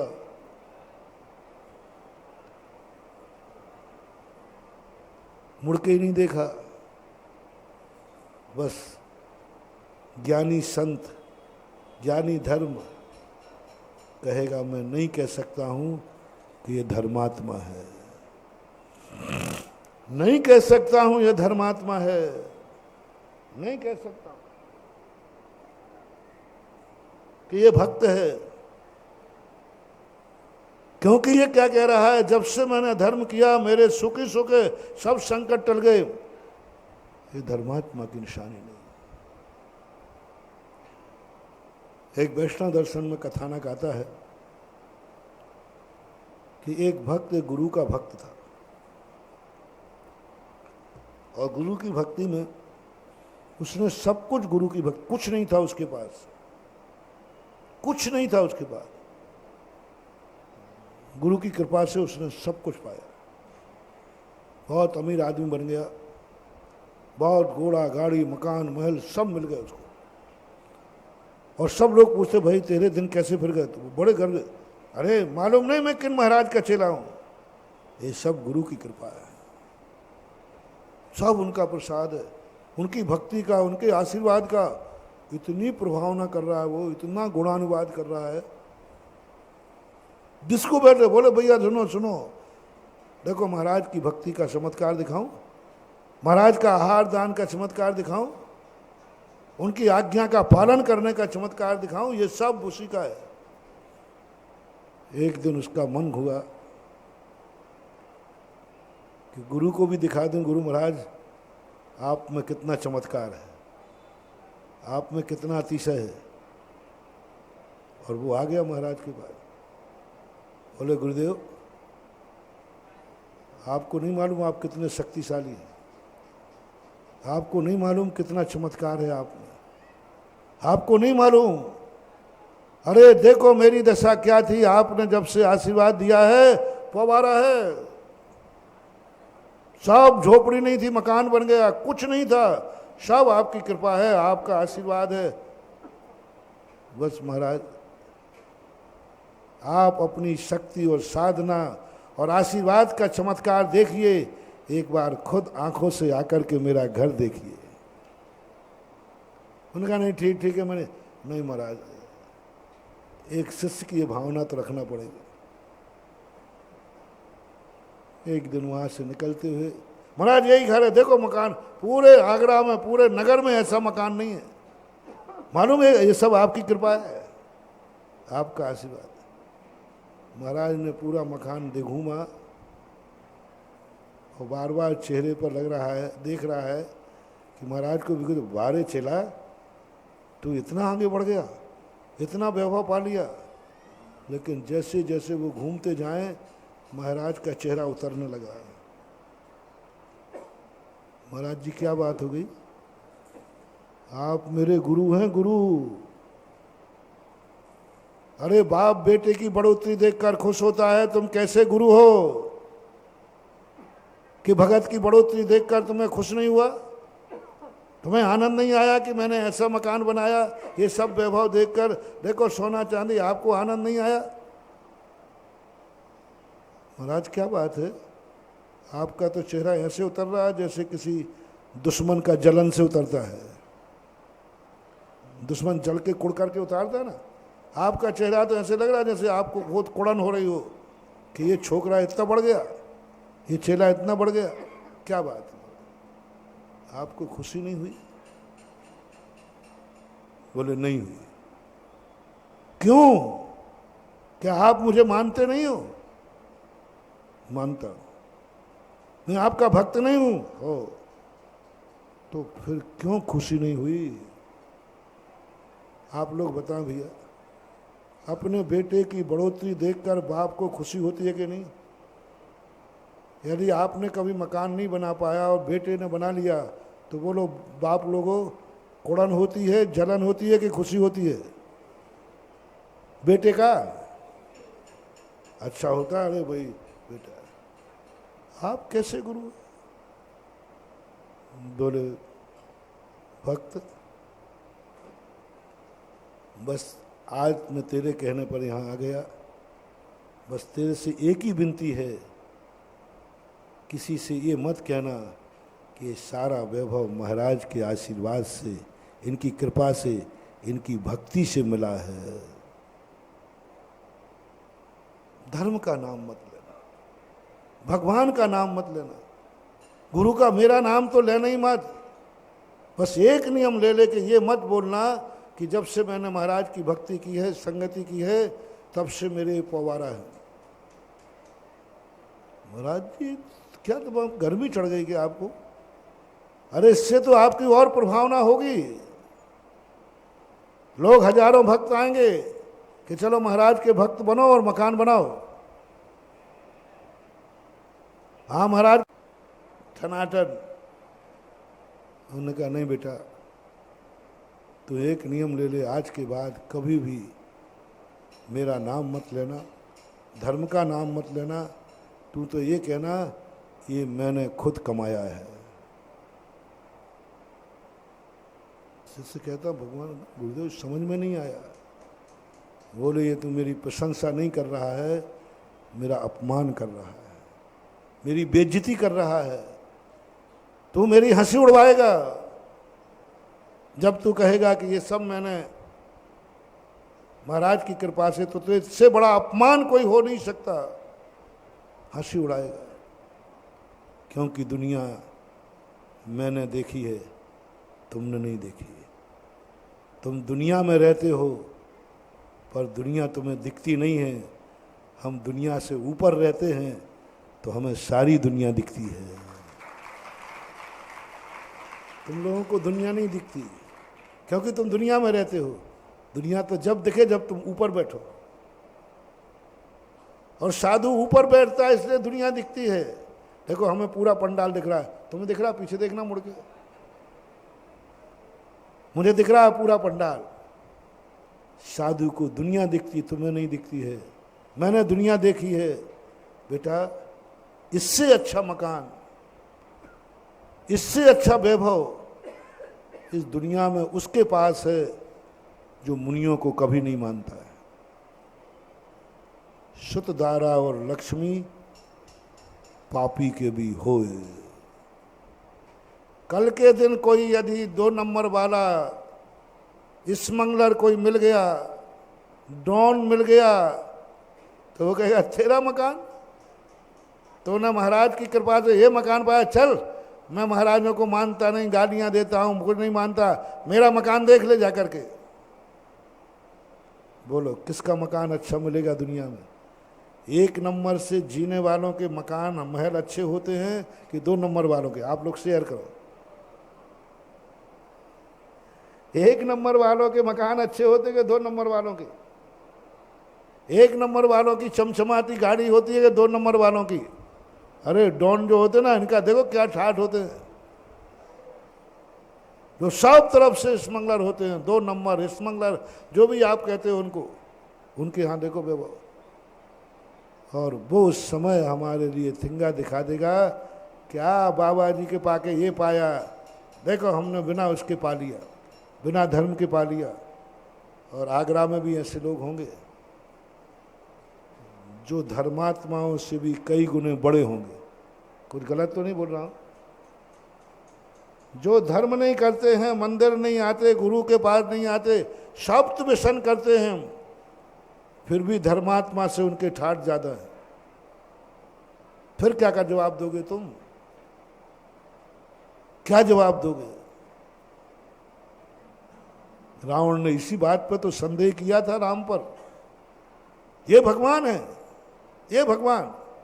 जब विभीषण ने कहा, मंदोदरी ने कहा, अरे ये अवतार पुरुष हैं, भगवान है, ये भगवान, जिनको एक नारी ने घर से बाहर निकाल दिया, राजगद्दी पर बैठने वाले थे, शाम को रात में उन्हें एक महिला ने घर से निकाल दिया। ये भगवान होंगे जो दर दर के ठोकरे खा रहे हैं? ये भगवान होंगे जो अपनी स्त्री की नहीं बचा पाए? ये भगवान होंगे जिनके पास कुछ भी नहीं है?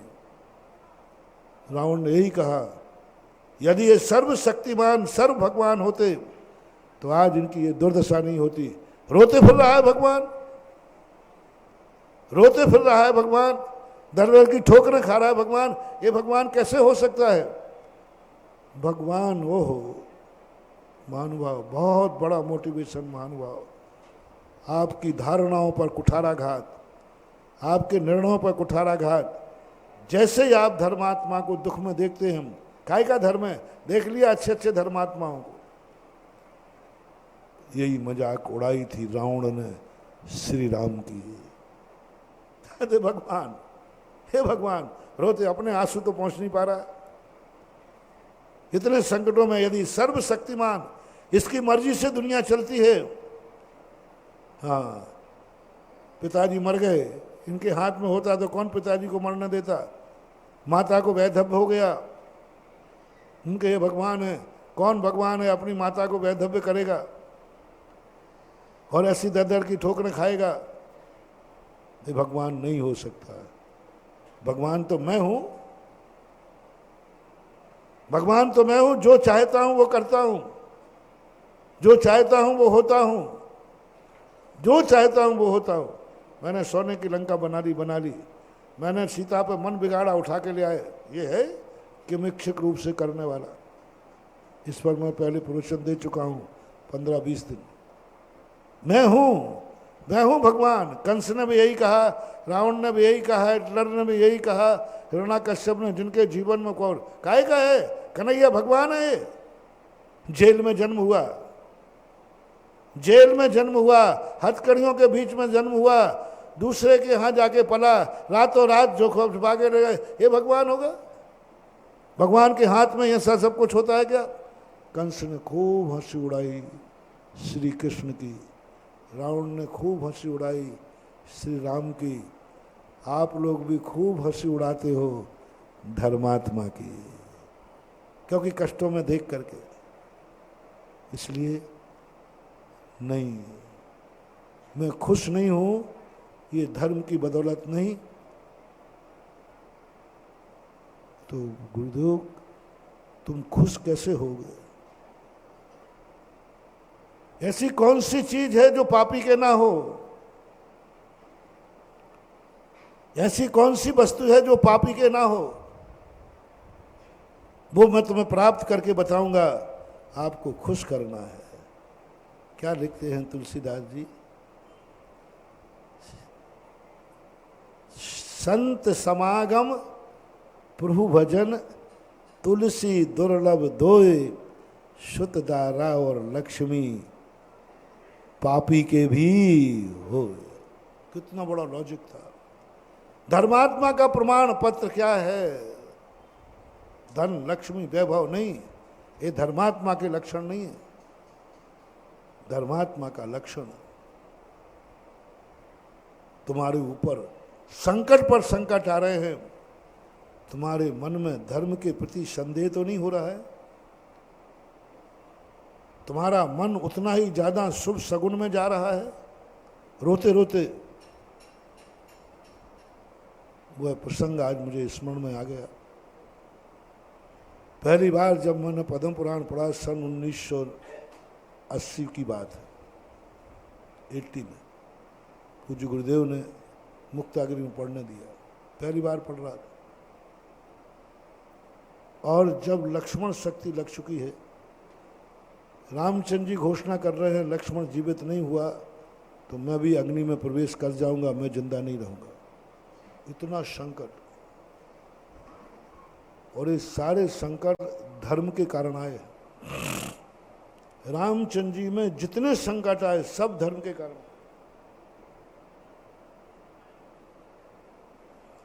संसार का सबसे बड़ा धर्मात्मा यदि कोई था प्रमाण पत्र में, तो थे श्री राम। 24 तीर्थंकर नहीं, ब्रह्मादेव महेश नहीं, इनके ऊपर 24 तीर्थंकर मात जैनियों में मान्य है, ब्रह्मा विष्णु महेश मात वैष्णव में मान्य है, अल्लाह मुसलमानों में मान्य है, ईसाइयों में क्रिश्चियन मान्य है, बौद्धों में बौद्ध मान है। अब इन सबको छोड़ करके मात भारतीय दर्शन को ले ले। भारतीय दर्शन के जितने भी दर्शन हैं, सब दर्शनकारों ने अपने अपने भगवान को माना, दूसरे ने स्वीकार ही नहीं किया। 24 तीर्थंकरों को जैनियों के अलावा कोई स्वीकार नहीं करता विशेष रूप से। ब्रह्मा विष्णु महेश वैष्णव में आते और किसी दूसरे दर्शन वाले मानते ही नहीं। बौद्ध को बौद्ध मानते हैं और कोई मानते ही नहीं। भारत की एक शक्ति ऐसी हुई है जिसको हर भारतीय दर्शन ने स्वीकार किया, जिसका नाम है श्री राम। एक भी दर्शन नहीं बचा। जैन दर्शन में जितना साहित्य श्री राम के ऊपर लिखा गया, किसी तीर्थंकर पे नहीं लिखा गया, आदिनाथ पे भी नहीं, महावीर स्वामी पे भी नहीं, किसी भी तीर्थंकर पर इतने पुराण नहीं लिखे गए जितने कि श्री राम पर लिखे गए। साहित्य भरा पड़ा है। वैष्णव दर्शन में ब्रह्मा विष्णु महेश पर इतने पुराण नहीं लिखे गए। सबसे ज्यादा पुराण किस पर लिखे गए? रामायण। एक रामायण नहीं, 2 रामायण, 3 रामायण, रामचरितमानस, वाल्मीकि रामायण, अध्यात्म रामायण, 20 रामायण हैं दुनिया के अंदर, 35 रामायण हैं रामचंद्र जी के ऊपर। सबसे ज्यादा वैष्णव दर्शन में है ही, सबसे ज्यादा नाम किसका लिया जाता है? बौद्धों में राम का वर्णन, बौद्धों में राम का वर्णन, यानी भारत का एक भी दर्शन, धार्मिक दर्शन नहीं है जिसने राम को स्थान दिए बिना गौरव पाया हो। यानी जो सर्वमान्य हो वो कितना बड़ा धर्मात्मा होगा। सर्वमान्य हो वो कितना बड़ा धर्मात्मा होगा। तीर्थंकरों से भी बड़ा प्रमाणिक धर्मात्मा, क्योंकि तीर्थंकर तो सब सुख में भगवान बने। जन्म लिया, रत्नवर से जन्म हुआ, मेरे ऊपर अभिषेक हुआ, सब ठाठ से जन्मे। लेकिन रामचंद्र जी का जब मैंने पूरा भारतीय दर्शनों में देखा कि ऐसा कौन महान आत्मा है जिसे किसी भी दर्शनकार को विरोध नहीं है, हर दर्शनकार जिसे उच्चासन पर बैठालता हो, क्योंकि आजकल समन्वयवादी नीति देखी जाती है। कौन व्यक्ति है जिसे सब लोग मानते हो, कोई विरोध नहीं हो, वो मिले मात्र एक रामचंद्र जी। यानी सर्व दर्शनकारों से प्रमाणिक रामचंद्र जी धर्मात्मा हैं, अच्छे पुरुष हैं, महान पुरुष हैं। अब एक और बता दो, संसार में सबसे ज्यादा दुखी कौन है?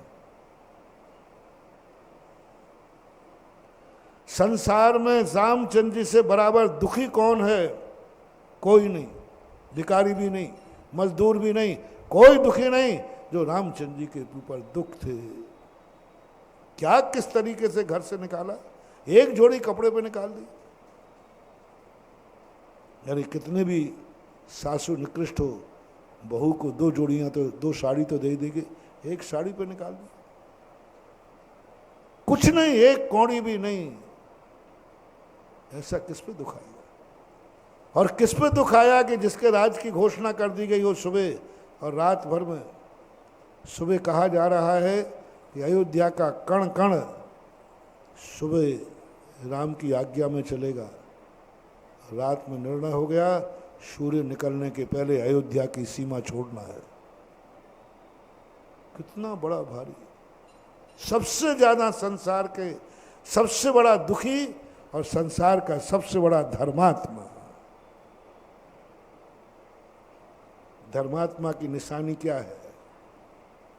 दुख, कष्ट। और संसार का सबसे बड़ा अमीर आदमी और संसार का सबसे बड़ा पापी आदमी कौन?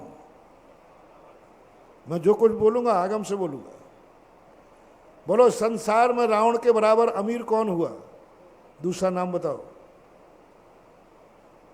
सबसे बड़ा अमीर आदमी था, सोने की लंका थी, सबसे अमीर था। विद्याओं में पूरी सारी विद्याएं रावण के पास सबसे ज्यादा विद्या थी, बहुरूपी विद्या रावण के पास थी। शक्तिशाली, आज तक कोई कैलाश पर्वत को उठा नहीं पाया, शक्ति सब कुछ था। और संसार का सबसे बड़ा पापी कौन? जिसको हर बार जिंदा करके मारा जाता हो, ऐसा संसार में कौन है?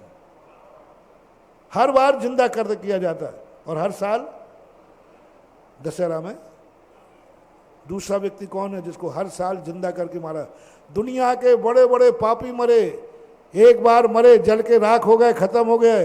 रावण वो पापी था, हर साल लोग जिंदा करते हैं और हर साल उसे मारते हैं। तो संसार का सबसे बड़ा पापी कौन? संसार का सबसे सुखी आदमी कौन? सबसे बड़ा अमीर आदमी कौन? ये किसकी निशानी है? जल्दी बोल दो। पापी की। संसार का सबसे दुखी आदमी कौन? सबसे परेशान आदमी कौन? संसार का सबसे बड़ा धर्मात्मा आदमी कौन? समय आपका हो गया। मैं जो मोटिवेशन तुम्हें देना चाह रहा हूं, मैं तुम्हारे जो कमजोर पैर हैं, जो थोड़े से में धर्म से डगमगा जाते हैं, थोड़ी देर में तुम धर्म से दूर हो जाते हो, मैं वो कहना चाहता हूं। मैं तुम्हें वो मजबूत बनाना चाहता हूं कि धर्म करते समय यदि तुम्हें अग्नि में भट्टी में डाल दिया जाए तो भी कहेगा, बोलो अहिंसा परमो धर्म की जय। कष्टों से धर्म को मत तोलो, सुखों से धर्म को मत तोलो। सुखी है तो धर्मात्मा की निशानी नहीं है, दुखी है तो अधर्म की निशानी नहीं है। ये अपन को सोच के चलना है। अब कल ध्यान में आएगा तो फिर अपन चर्चा करेंगे। महानुभाव बहुत बड़ा मोटिवेशन आज दिया है। अपनी जिंदगी में ऐसा धर्म को अपना लो मत, जो धर्म के प्रति तुमने अपनी महत्वाकांक्षाएं रख ली, उन महत्वाकांक्षाओं को छोड़ दो। क्योंकि लोभ में और सुख में होने पर धर्म किया तो ये धर्म नहीं है, ये तो व्यापार है। कौन नहीं करता, जो सुखी होगा उसको कौन अच्छा नहीं कहता, सभी कहते हैं। लेकिन दुखी होने के बाद रामचंद्र जी ने कहा, जब मैं पहली बार बता रहा था ना, तो कहा उन्होंने कि विभीषण ने कहा समय आपका हो गया, अपन कल देखेंगे। महावीर भगवान कल आ जाए तो ठीक, कल को नया विषय आ गया तो मैं क्या करूं।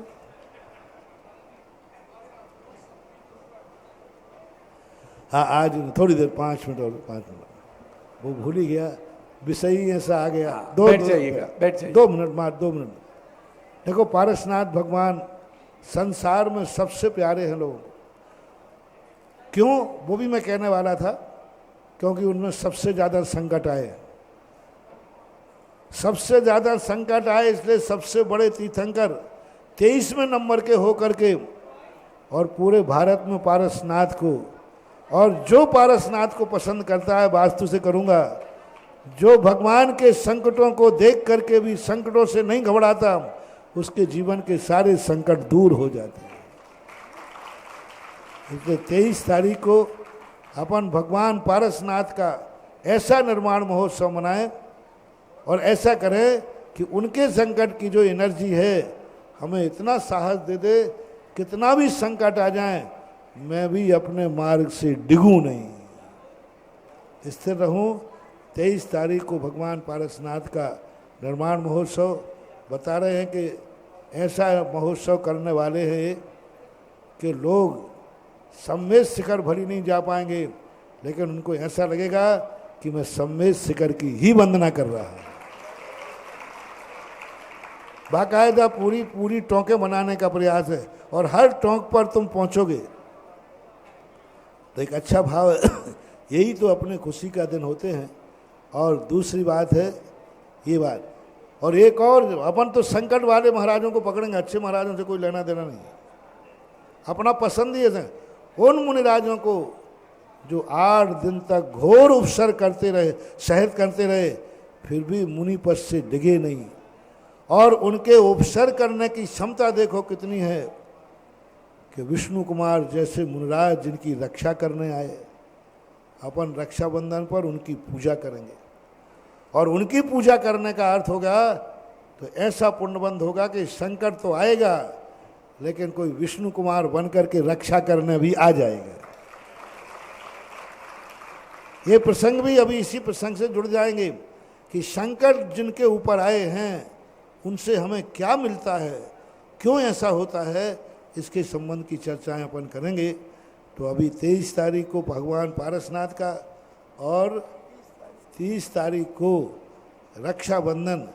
मुनि भक्त हम बने फिरते हैं, लेकिन कभी मुनियों के प्रति एक भाव, मेरा मन 98 में ये भाव आया था कि कम से कम जिन मुनिराजों ने इतने संकट सहन किए, क्या उन मुनिराज के लिए हमारे पास एक नरियल नहीं है चढ़ाने को? एक नरियल हम उनको नहीं चढ़ा सकते। 700 मुनिराजों को अलग अलग एक श्रीफल आपको चढ़ाने की भी बात उस दिन मेरे मन में आई थी। आप तो क्या है, 3 चावल रख लेते हो, क्या कहते हो, सप्त सैकड़ा मुनिसो जान, रक्षा करी विष्णु भगवान, परम गुरु होय। और हाथ में 3 चावल रखें, ऐसा ही जो ऐसा करेगा ना उसको भी कर्म क्या कहेगा, 3 चावल पे हाथ रखेगा, बोले सब लोग भोजन कर लो रे, 3 चावल है, ऐसा दिखा करके, और वो भी जेब में रख लेगा। नहीं, इन महाराजों को इन्होंने इतने उपसर सहन किए, बताऊंगा मैं प्रवचन में कभी आएगा कि कितना बड़ा उन्होंने।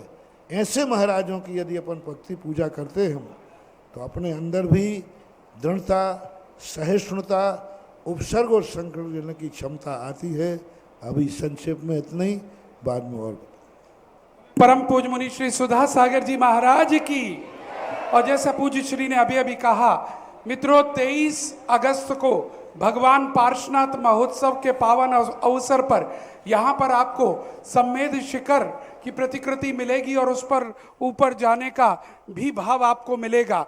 और निर्वाण लाडू चढ़ाने के लिए 3 लाड़ू बोलियों के द्वारा होंगे। इसके अलावा 23,000 रुपए के 23 लाड़ू रखे गए। लगभग 3/4 नाम आ चुके हैं, कुछ नाम शेष हैं।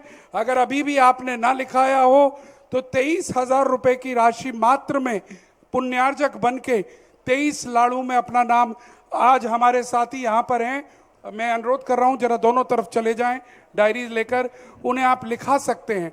30 अगस्त को जैसा पूज्य श्री अभी बता रहे हैं 700 मुनियों का हम यहाँ पर अर्घ चढ़ाएंगे रक्षाबंधन विधान करते हुए, और प्रत्येक परिवार 700 श्रीफल अर्पण करेगा।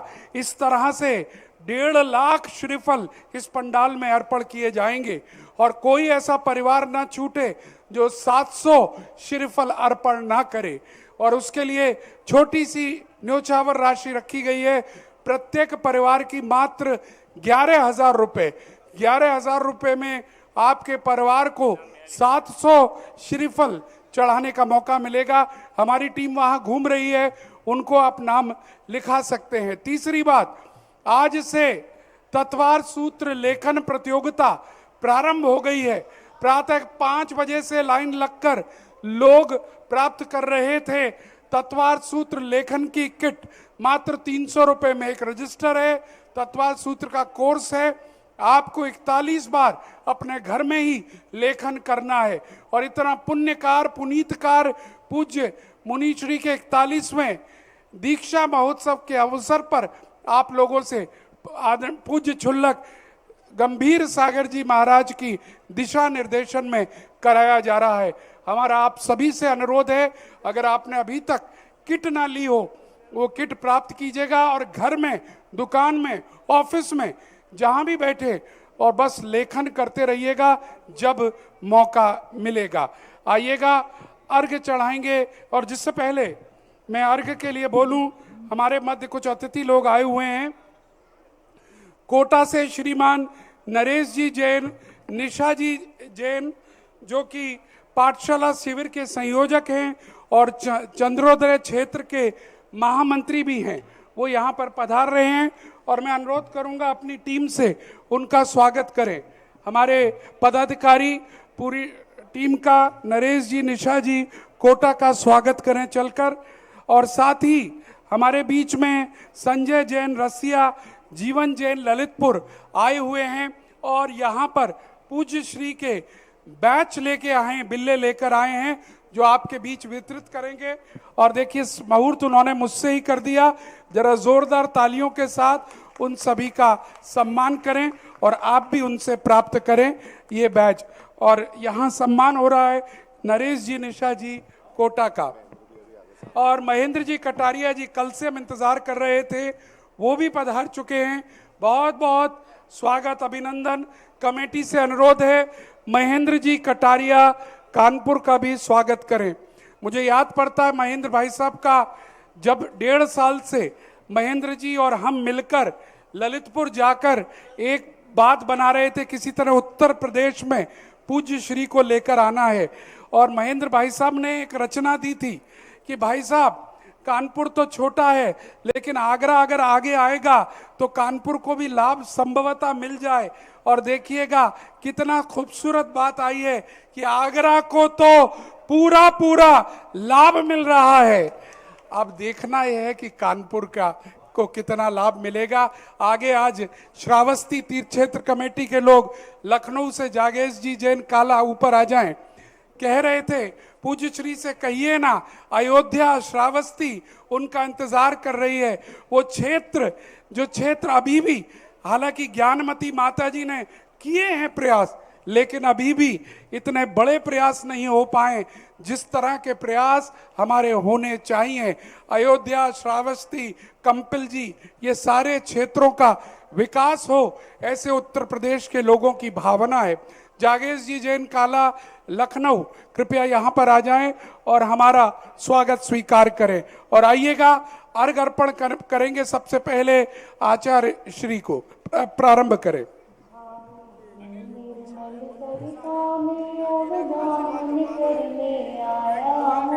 मेरा सारा दुख दर्द हरो यह तुम्हें लाया हूँ। हे कपूर सामने से के आराध, हे योगीश्वर, हे महासंत, यह अरुण कामना देख सके, युग युग तक आगामी बसंत। ओम ओम श्री 108 आचार्य श्री विद्यासागर जी मुनीन्द्राय अनर्पत प्राप्त गुण निरूपामी की स्वाहा। और आइएगा, अब पूज्य श्री का अर्घ लेंगे। आप सब जितने, अगर कोई बाहर से बसें आई हैं हमें सूचना दे दें, कोई आज विशेष बस तो नहीं आई है, चलिएगा।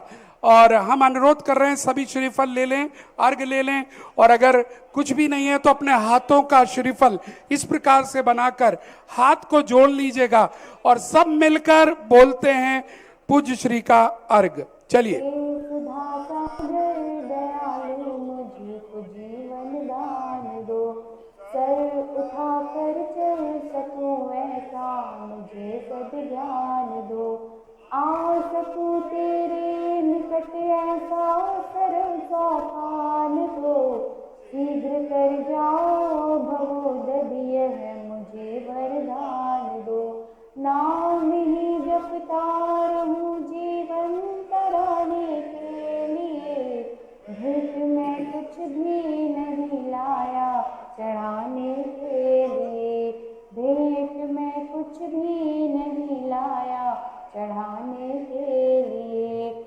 ओम धाम ह्रीं श्री सुधा सागर जी मुनीन्द्राय अनर्पत प्राप्त अर्घ्यं निर्वपामि नीति स्वाहा।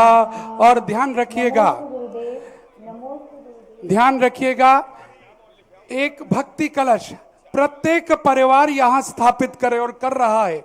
मात्र 1,11,000 रुपए की राशि का भक्ति कलश जो पूज्य गुरुदेव उसकी महिमा बताते हैं कि एक दिन का पूरा पुण्य आपको मिलता है, आपको मौका मिलता है पाद प्रक्षालन करने का, आपके परिवार को मौका मिलता है जिनवाणी भेंट करने का, चित्र अनावरण करने का।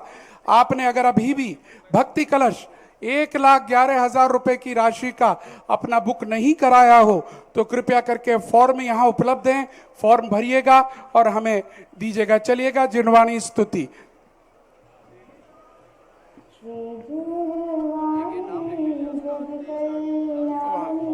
जग जन मद मनोहर हरि, जय मन हरि गय हर हरि, जमु जला।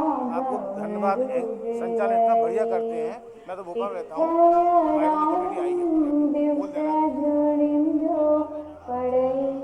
कमेटी आई है, बोल